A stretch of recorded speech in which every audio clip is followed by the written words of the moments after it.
Microphones and Monsters is a creative type of production. Special thanks to Meade and Patrick T. Arsenault, our executive producer level supporters from Patreon. Imagine a place where ancient secrets and unnatural horrors lie dormant. A place where the veil between worlds is thin, and the creatures of the night roam free. On Microphones and Monsters, a ragtag crew of travelers sets sail for one such destination. But beware, dear listener, for the horrors of Fawzine are not for the faint of heart. Hey, Izzy, how you doing today? Did you see my rat?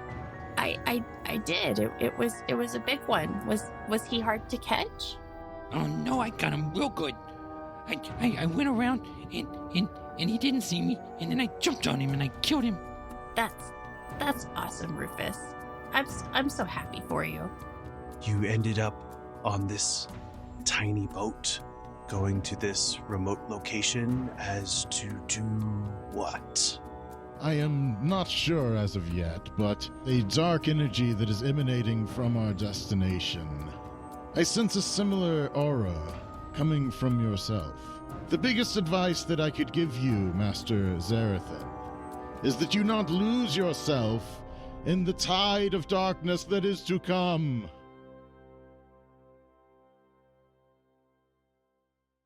This morning, as every morning, you and the crew awaken to find Captain Sensa and Aiden already on the deck waiting for you. Nuki's unnerving stare tracks you as you go about the duties laid before you. The others shake the morning stiffness from their limbs. Those of you that were below deck and coming up on deck as that started, you hear Aiden call out, "A storm's incoming!" And as the storm approaches, the very air seems to quiver with an unsettling energy. The sea churns in an otherworldly frenzy, its waves bearing a sickly, unnatural hue. In the blink of an eye, the sea turns treacherous. Black clouds issue forth green-yellow lightning, and the gentle ocean swells, threatening to overtake the Folly. Captain Sensa barks orders to the crew, and you find yourself in a fight with the preternaturally strong storm. Ah, storm! I yell at it. Said one random crew member. What is this, Captain? Roll for initiative. Oh no. Interesting. Okay. The storm is gonna fight us. So it's going to be a 9 for me. Well, I rolled a 17. 17. I rolled a 4. Okay, I can't find the rules for having advantage on initiative. I don't remember why, but I probably don't need it because I got a 21. If 21 doesn't win, then it's going to be a short fight anyway. 20. I think it's a matter of winning. Don't you used to ask me. Okay, it's because I have the short sword. Oh, Just yeah, you can't be surprised. Oh, actually, yeah. So, actually, while the weapon is on your person, you have advantage on initiative rolls, and it's on my person, and it's attuned, and I rolled again, and I got a nat 20, so it's 24. 24. Okay. I'm sorry, Adam. You're fine. I don't know what good it's going to do me, but You go first is what it's going to do for you. oh, good. You'll be the against our first to foe. recognize we're all dead. Right. You're all just fucked. It's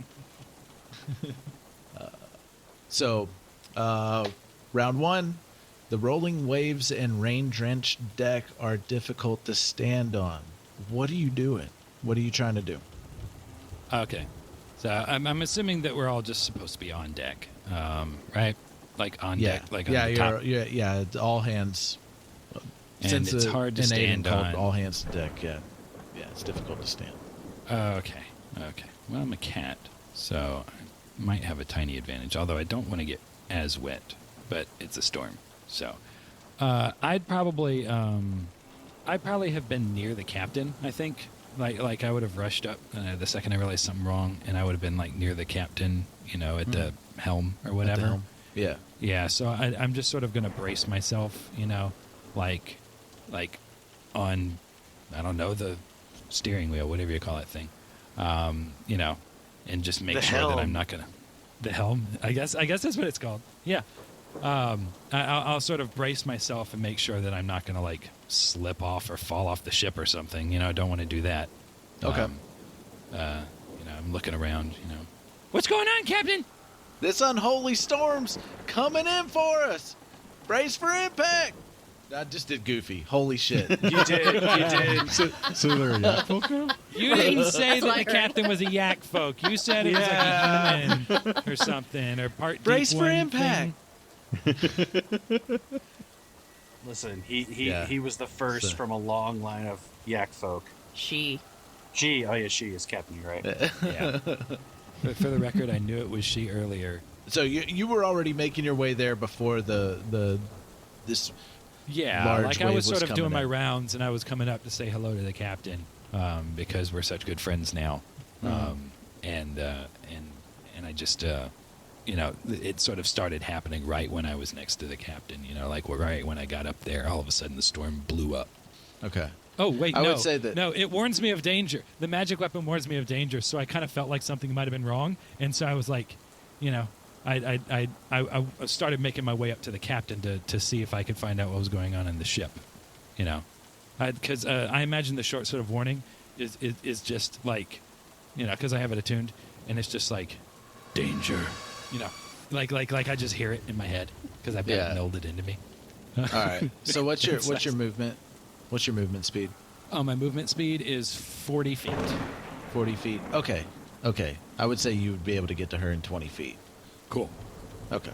Yeah, I would say she sticks her leg out too, like while she's like to help give you a little bit more brace. And next up is Izzodath.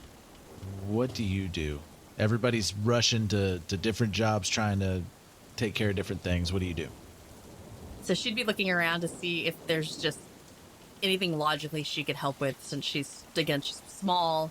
So she might just be trying to find like anything that's like loose on the deck and just maybe throwing it below deck so it doesn't either fall off or hit somebody. Okay.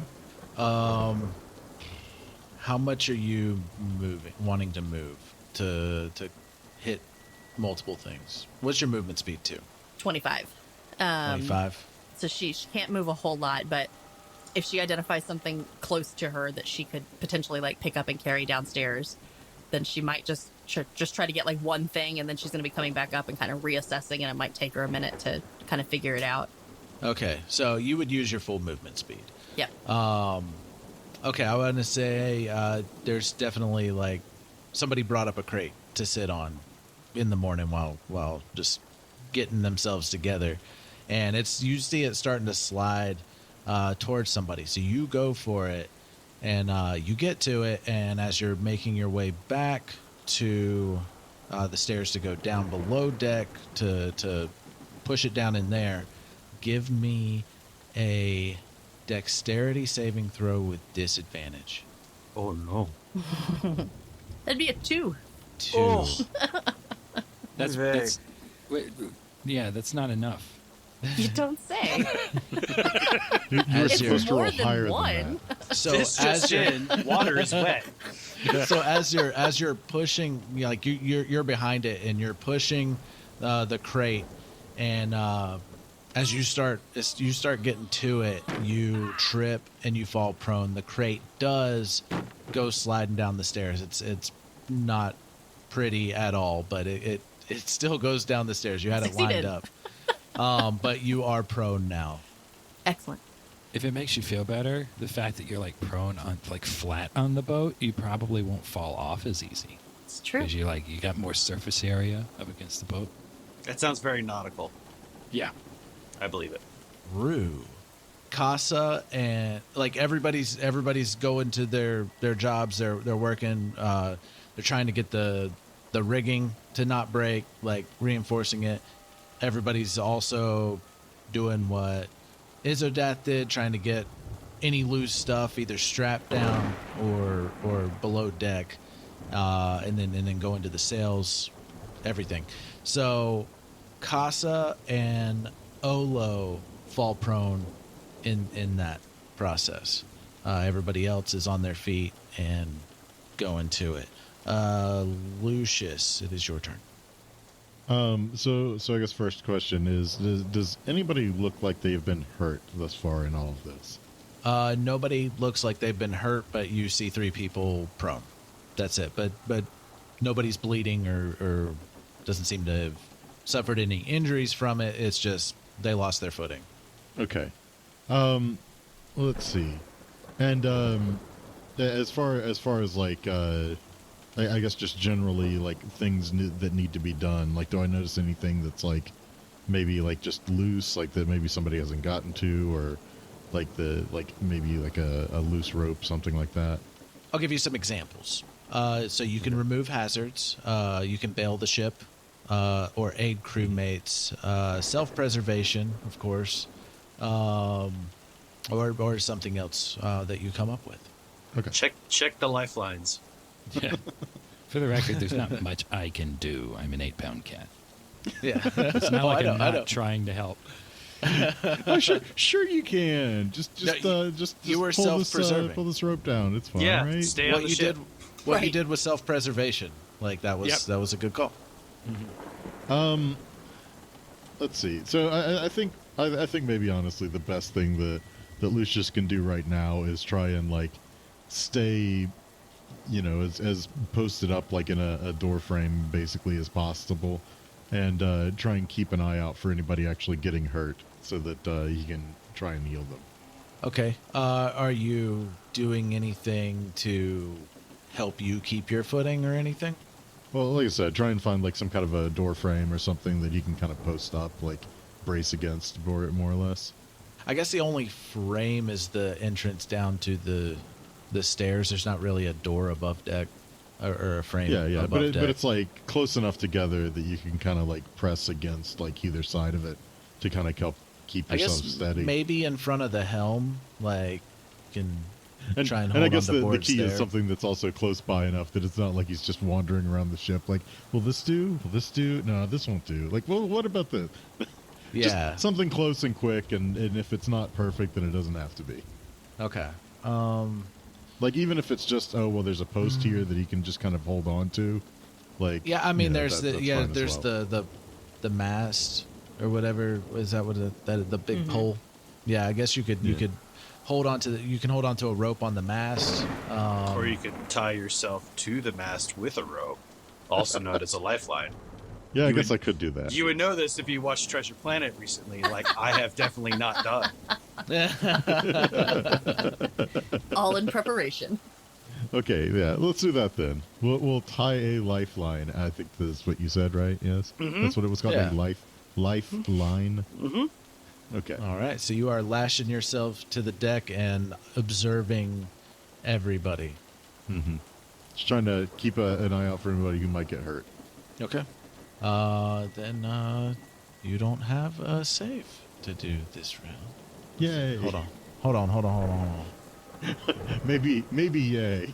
Okay, no. You do have to roll, but you have advantage. Okay, I think that's still a yay. So, dexterity saving throw to keep your footing. Total is going to be 15. You succeed. Yay! So you are able to successfully lash yourself to the deck. Yay! I'm lashed. And it's just the 3 people have fallen prone. That's it. Xerothin. I'm going to draw my sword and attempt to kill the wind. Okay. I'm gonna that's do not the same productive. thing. Oh, you're lifeline. I'm gonna tie a lifeline.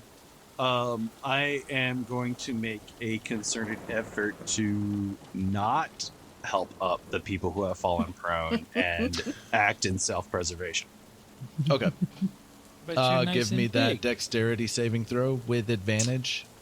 Okay. Got a 10 and a 6. So 10. 10 succeeds. Cool. Yay. Yay! So you are able to successfully ignore everybody and lash yourself to the deck. Congratulations on ignoring people. I'm so happy. I'm so proud of myself.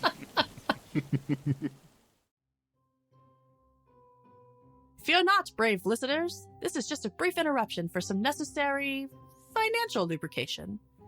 Want to keep the Microphones and Monsters adventure rolling? Ad-free episodes, bonus content, and even uncut Microphones and Monsters sessions are just a click away at patreon.com/creativetypo. Stick around after the episode for a glimpse into another Creative Typo show. So the lightning crashes in the sky. It's an eerie green-yellow, and it dances across the sky in unholy patterns. You know, like And normal.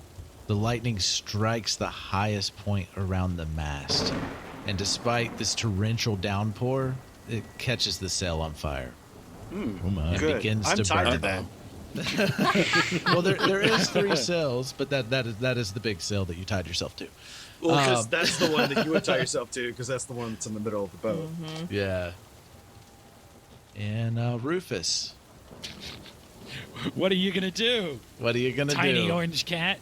You're right now. You can tell that Sensa is struggling to give you any support as she's trying to keep her balance. Right. Okay. And Nookie actually jumped onto her back and is holding onto her clothes with claws. Okay. Like not okay, yeah. like carefully, but like it's not hurting Sensa, but Nookie like is using Sensa to hold on. Okay. So the top of the highest mast is on fire. Yeah, well the sail is The burning. sail now. is on fire. Yeah, it caught the sail Okay. on fire. Can I see what's holding the sail on, like onto the mast? Because I imagine the wind's blowing, the sail's like pushed out real far, you know. So can I see like the ropes or whatever that might be holding them, how thick they are, etc.? I mean, they're typical ropes on a ship of this type. Like it's, I mean, they're not itty bitty ropes. Okay. Knowing my attack, do I feel confident I could cut this rope at all, or would it take forever? No, your claws are really strong.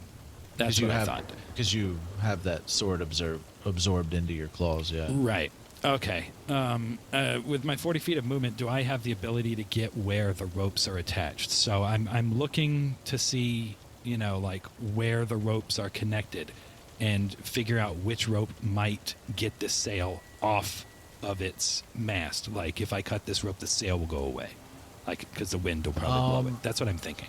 I mean, just your time on the boat, you would know that like multiple lines are going to be involved, but the process of getting it loose is going to be one at a time. At least if you were the only one doing it.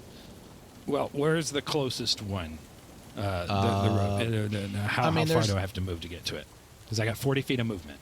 I mean, you could do it in half of your movement, in 20 feet. Okay, so I'm gonna run. I'm gonna be like, you know, I'm gonna go get the sail cut off. And I'm gonna run down. Like I'm just gonna yell it at the captain, and then I'm gonna run down there, and I'm gonna take a swipe at this rope with my claws. So like, you know, my paw's gonna come up, and my claws are just gonna form into like a larger than my normal claws, like a sword, like a claw short sword blades. blade. Yeah. Claw blades, yeah, on my Well, paw. First of all, give me a dexterity check. Okay, that would be a 21. A 21. Okay, a 21 succeeds. So give me an attack roll. Roll. That would be a 12 to hit. Okay. Roll for damage. I don't have to. It's 7. Oh, 7? Okay. Yeah. Yeah. 7 cuts the rope. Okay, sounds good. What happened And, after that? Is the sail flapping in the wind a little bit more or something? A corner of it's flapping. Okay, so I've got one cut. Like I said, I don't believe I have 2 attacks. So I don't think I can get another rope unless you tell me I can. So I'll just... is there someone else near one of the other ropes that I can see? Yeah, I mean, I mean, you could pick a crew member. Okay. The dwarves aren't on the ground, right? Yeah, one of the dwarves is up in the Crow's nest. lookout. Yeah, crow's nest. They're actually trying to make their way down. You can holler out to one of them, though. Yeah. It's near. Yeah, so if I see someone, whoever you decide is near one of these ropes, I'm just going to yell out because, like, you know, like after I slash that, I'm imagining maybe the ship kind of moved a little bit, and so I just grabbed on to something real close so I don't fall off the ship. Still, Okay. you know, I'm, like, maintain my balance. That's why I don't feel confident to run out, you know, just for a story reason why I can't just run and cut things. And I'll just yell out to whichever crew member you say it is. Just be like, we got to cut the ropes. The sail's on fire. Hold on, Mr. Mouse. Stay in your pouch. And you actually hear Olo yell to one of her brothers to start making their way to a rope. And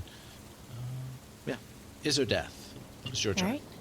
All right. Well, for starters, she's gonna go ahead and try to get herself back up on her feet. Prone. That takes all your movement speed, right? Or half your movement speed to stand up. Half. So she'll. That's how I've always done it. Yeah. So she'll stand back up and try to reassess around her. Either of the other two downed people, are they near her? Are they within a couple of feet of her that she could help get them up? Olo is near you. Casa is a little bit further. So she might actually make her way to Olo then and see if she can get her on her feet. Okay. Give me a dexterity saving throw. That'd be another 2. You fall prone. Excellent. That's how I expect to spend most of this. As you're, I guess your vines like just making it a little bit more slippery. Yeah, just tripping over her own stuff. And weighing her down. Yeah. My hair and vines are like all in my eyes. Can't see anything because of the rain. There's so much surface area, all the water's sticking to her. Yeah. So you're slipping and sliding, and like even while you're prone, you notice that you're starting to slide across the deck. Sliding around on her face. Lots of slide whistle noises. The crew. So I forgot the dwarves' names. Sleepy. They are Happy. because I've written them Oh, down. yeah. Olo, Matwa, and A day. Aday. Okay, so Matwa What a was day. working his way down a day. He is making his way towards the ropes. Olo stands up. Casa stands up. All of them get back on track, and Banda actually falls this time. Okay, good. I was about to say, like, all Izzodath going over there to help up ends up falling down, and they all get back up on their own. And I'll say that It'd be very embarrassing. Well, which one Olo. fell? Okay, That's not the one that was in the crow's nest, right? no, Banda fell. Okay. He's the half elf sibling. But Olo sees you fall after coming to help her get up, so she comes to you and helps get you up because she rolled a nat 20. Nice. Nice. Nice. Sorry, she's gonna have to waste it because I'm going to fall again. And it's Lucius's turn. Everybody else stayed on their feet. Banda's the only one that's prone. Nobody looks hurt, Just my pride. and the sail's on fire. And I will say that Matwa did get down and took a page out of Lucius and Xerothin's book and lashed himself to the deck since he was right there. Okay, so are there any like higher up, I guess like with the ropes? Are there any like ropes still attaching the sail that are maybe kind of like hard to reach or hard to get to, like Yeah, possibly they're like higher up? Yeah, there would be something. I mean, you got to climb up there, like. So no, I'm not gonna climb up there. Jeez, Okay. no. No. What I was thinking was casting spiritual weapon and sending the weapon up there. Oh yeah, go for it. You're just trying to cut lines to get rid of the sail. That's on fire. Basically trying to help out, especially with the like harder to reach ones that it may be dangerous for somebody to try and climb up to. Yeah. It starts like I can summon it 60 feet away, but then from there it can only move 20 feet around. Okay. Yeah. I mean, The boat's not huge. Yeah, I figure it should be able to at least get some work done, like over the next little bit. Already. But that'll be my stuff for this turn anyway. Okay, and you make your dexterity saving throw with advantage. Okie doke. And it's going to be 12. You succeed. Yay. So you successfully, you need to roll attack and damage to do damage to the rib. Okay, so it's going to be 20 to hit. That hits. Yay. And then it's, so it's going to be for 11 damage. 11 damage. Okay, paint the picture on you casting that and it doing its thing, and it does cut the rope. He'll call out, "Weapon of ether! I need you to go and dislodge the ropes that are out of reach." And it'll just form like a long sword that will fly up into the sails and go to cutting some of the higher up ropes. Okay. Straight through. Yeah, there's more of the sail flapping now. It's still catching wind though, and still burning. And Xerothin. Are there like longboats that are tied up to the ship? There was one. There was one little, Like a lifeboat. yeah, Or a a dinghy. a dinghy, yeah, a skipper or something. So there's one dinghy on this It's ship. already Gilligan. Xerothin's gonna move towards the You gonna The leave skiff. it? Dinghy. It's called a skiff. skiff. Skiff. I'm gonna move towards the skiff and make sure that it is a viable option to escape if need be. Okay. Didn't say it was leaving. I'm just saying to make sure that if I was on that, it wouldn't immediately sink Okay. and kill me. Well, give me your dexterity saving throw with advantage because you're still lashed to the ship. Yeah. Yes. Not great. It's an 8. Okay. You Rolled an 8 and a 5. You lose your footing and you fall prone, making your way over to where you know the skiff is. So you don't make it to the skiff to check it out. You fall. Okay, that's fine.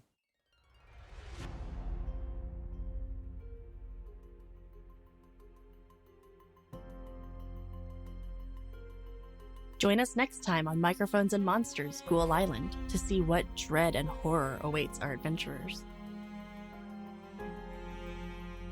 Time! Turn back the damage that has been caused!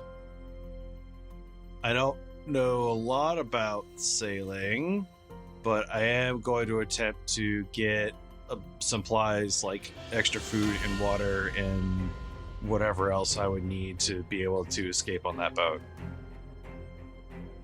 No, Mr. Aiden! At this point, she would not have moved. She would have literally just been standing still and is frantically turning back and forth, like looking around, like, what do I do? What do I do? So she falls in the same spot again.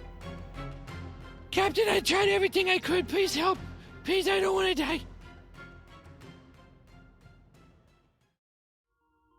From the indie podcast creators that brought you Microphones and Monsters, A Fool's Quest, Ethereal Embrace, and other hit podcasts, comes a new actual play podcast, Dread Tech Incorporated. Set in the futuristic cyberpunk setting of Dark City, our 3 DDA special agents, Nitz with his drone blip, Sylvia Rivera, the shape-shifting social media icon, and Zaus, the Zoog heavy gunner, take on the evil corporation Yogsonic Dynamics in an attempt to bring the heinous actions of the corporation into the public spotlight.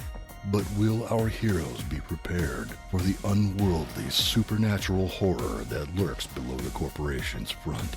Follow Dread Tech Incorporated wherever you get your podcast to find out.